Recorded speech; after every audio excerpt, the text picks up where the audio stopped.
3 बार ये लिखा गया तो यहाँ पर 3 आंसर आ गया, 2 बार लिखा गया तो आप समझ सकते हैं कि इसका इस्तेमाल कैसे कैसे किया जा सकता है। ठीक, यहाँ पर थोड़े से मैं सेटिंग कर देता हूँ ताकि डेटा आप लोग जो है डिफरेंट प्रकार से कर सके। प्रेजेंटी यहाँ पर भाई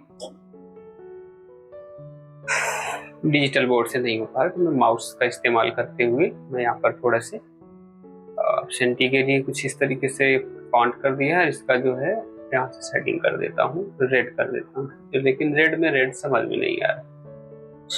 ठीक है, तो कीबोर्ड माउस कितने हुए, कीबोर्ड को मैं यहाँ से थोड़ा सा सेटिंग कर देता हूँ। ठीक, माउस यहाँ पर मैं ग्रीन कर देता हूँ सेटिंग। ठीक है,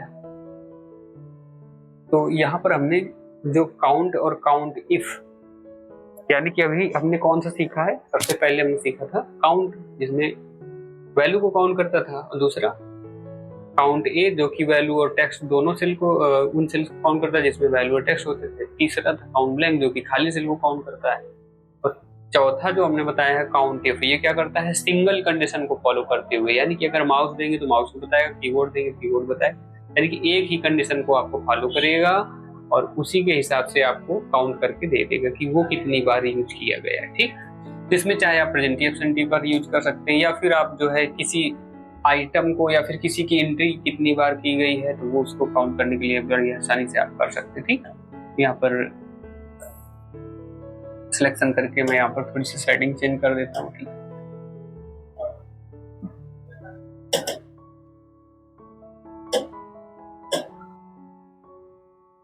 तो इसका टेक्स्ट जो है हमारा वो रेड कर देता हूँ।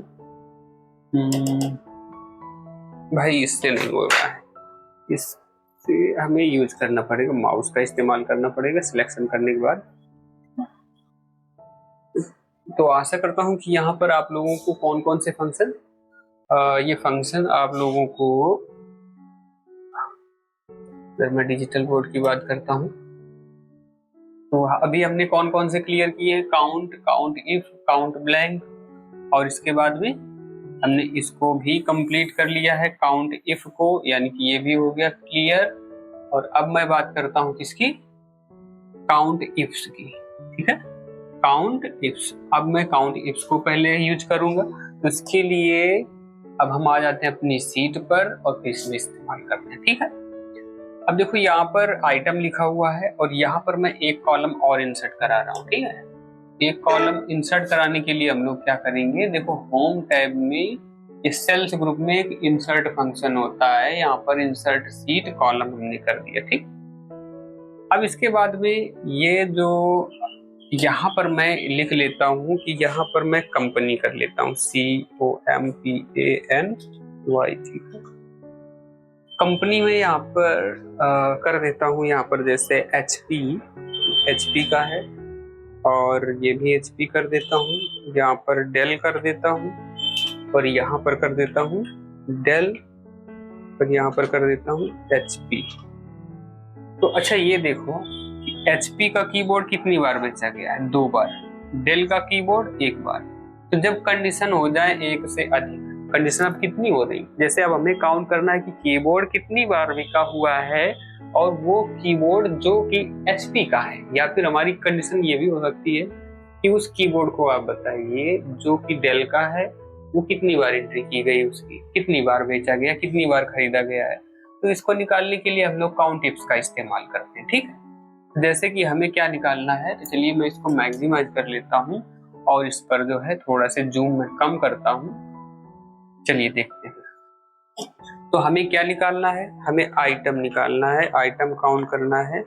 ठीक है, मैं अगर कीबोर्ड यानी कि डेल का कितनी बार बिका और HP का कितनी बार बिका, ठीक, कोई भी आइटम आप सॉर्ट कर सकते हैं। तो आइटम क्या है, आइटम हम यहाँ पर लिख देते हैं। मान लो अभी हमें कौन सा निकालना है, कीबोर्ड, कौन सा, कीबोर्ड, कीबोर्ड यहाँ पर मैं स्मॉल से लिखता हूँ। ठीक है, क्योंकि स्मॉल से ही हमने वहां पर लिखा हुआ है, तो KEYBOARD। ठीक, तो हमें डेल के कीबोर्ड कितने बेचे गए और HP के कीबोर्ड कितने बेचे गए, इसकी अगर, इसलिए क्योंकि कंडीशन 2 हो गई थी, यहाँ पर हम कौन सा फंक्शन लगाएंगे, काउंट इफ लगाएंगे। तो इसके लिए हम लोग क्या करेंगे, इक्वल करेंगे और फंक्शन लगाएंगे count I F. Multi conditions हैं तो हम लोग एस का इस्तेमाल करेंगे और ब्रैकेट करेंगे काउंट, ठीक, क्योंकि कंडीशंस एक से अधिक हो गई हैं। तो ये कह रहा है कि सबसे पहले आपको क्राइटेरिया देना है, क्राइटेरिया रेंज 1। तो क्राइटेरिया रेंज 1 का मतलब ये है कि किस क्राइटेरिया से मैच करानी। तो हमारी पहली क्राइटेरिया ये है कि कीबोर्ड होना चाहिए। क्या होना चाहिए, कीबोर्ड। तो देखो आइटम, तो क्राइटेरिया रेंज के लिए हम क्या करेंगे, B3 से लेकर के कहां तक देंगे, D3 से हमारा आइटम स्टार्ट हो रहा है और कहां तक बेचा गया है, D7 तक। तो मैं यहाँ पर लिख दूंगा, या फिर जो है अपने माउस से, अगर छोटी रेंज है तो आप इस तरीके से दे सकते, ये हमारी रेंज है, ठीक है। इसमें से क्या मैच कराना है, तो इसमें हमें मैच कराना है कीबोर्ड। तो इसके लिए हम लोग क्या करेंगे, इसको दे देंगे, ठीक, क्योंकि यहाँ पर हम जो लिखेंगे वही पर जो है वहां पर मैच हो जाए, ठीक। फिर हमने कॉमा लगाया, क्योंकि अभी तो हमारी एक कंडीशन पूरी हुई कि इतने में से तो वो कीबोर्ड निकाले और इसमें कंपनी भी काउंट करें। तो कंपनी कहां तक है, तो कंपनी है यहाँ पर, कंपनी क्या है,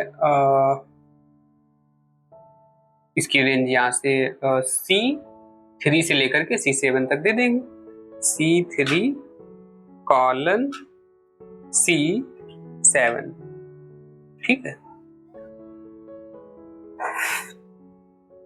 तो मैं अगर यहाँ पर बात करूं तो इसमें से किसको हमें मैच कराना है, इसमें हमें मैच कराना है इसको, ठीक है, किसको मैच कराना है, यानी कि कॉमा लगा करके तब हम किसको क्लिक कर देंगे, इसको।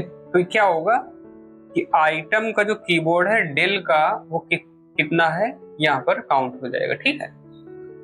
तो इसको हम ब्रैकेट को ऑफ करेंगे और इंटर कर देंगे। तो आंसर कितना आया, 2, क्योंकि डेल एक ये और एक ये, कीबोर्ड 2 बार बेचा गया, ठीक।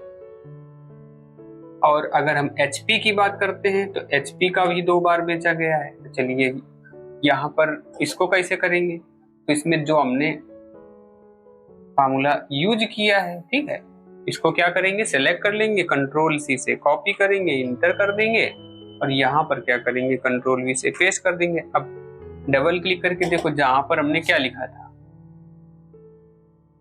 ये डेल का निकाल रहे थे, ठीक है। तो इसको केवल हम क्या करेंगे, इसको मूव करा देंगे, यानी कि डेल का नहीं हमें काउंट करना है, अब की बार किसको काउंट करना है, HP को, ठीक है। तो बस इंटर कर दूंगा और यहाँ पर बड़ी आसानी से आ जाएगा। अच्छा, यहाँ पर मैं चेंज करके देखता हूँ, डेल की जगह मैं HP करता हूँ, ठीक है। तो यहाँ पर देखो अब HP कितने हैं, 3, और डेल का कितना है, 1, क्योंकि डेल का कीबोर्ड 1 बार ही बेचा गया है और HP का कितनी बार बेचा गया है, 3 बार। अब मैं HP वाली को जरा से यहाँ पर मैं डेल करता हूँ, तो यहाँ पर देखिए डेल 2 बार हो गया, फिर मैं डेल करता हूँ। तो जैसे ही मैं यहाँ पर डेल करूंगा तो ऑटोमेटिकली देखो अब डेल कितनी बार बेचा गया, 3 बार, ठीक है। तो ये बिल्कुल आसान है। इस अभी लास्ट में आपने क्या सीखा, लास्ट में आपने सीखा कि ये जो हमारा काउंट इफ फंक्शन है इसको भी हमने कंप्लीट कर लिया, ठीक है। तो हमने कौन कौन से कंप्लीट कर लिए, count A, count blank, count if और काउंट इफ्स। ये मल्टी कंडीशंस के लिए होता है और ये सिंगल कंडीशंस के लिए होता है, ठीक। तो ये वीडियो थोड़ा सा लंबा खींचा है क्योंकि आपने एक ही वीडियो पर 1, 2, 3, 4, 5 यानी कि 5 आपने जो है यहाँ पर फंक्शन यूज कर लिए, ठीक है। और इनको किस तरीके से इस्तेमाल करते हैं ये भी आपने सीखा। तो एडवांस के लिए मैं इसके कई सारे यूजेस मैं नेक्स्ट टाइम में अपलोड करूंगा, ठीक है, जिसमें से आप होगा यही इस्तेमाल, लेकिन जो है आपको थोड़ा सा एक नया नजरिया मिलेगा कार्य करने का। तो आशा करता हूँ आप लोगों को ये क्लियर समझ में आया होगा। और यदि आपको ये काउंट और काउंट इफ अगर आपको नहीं सही से समझ में आए तो आप इसको रिपीट कर लीजिए, यानी कि बैक करके फिर से एक बार देख लीजिए, बिल्कुल समझ में आ जाएगा, ठीक है। तो कम से कम 2 से 3 बार प्रैक्टिस आप करेंगे तो बड़ी आसानी से आप इसको कर सकते हैं, ठीक। तो फिर आज के लिए यहीं तक, और मिलते हैं फिर हम नेक्स्ट वीडियो में। ठीक है, बहुत बहुत धन्यवाद।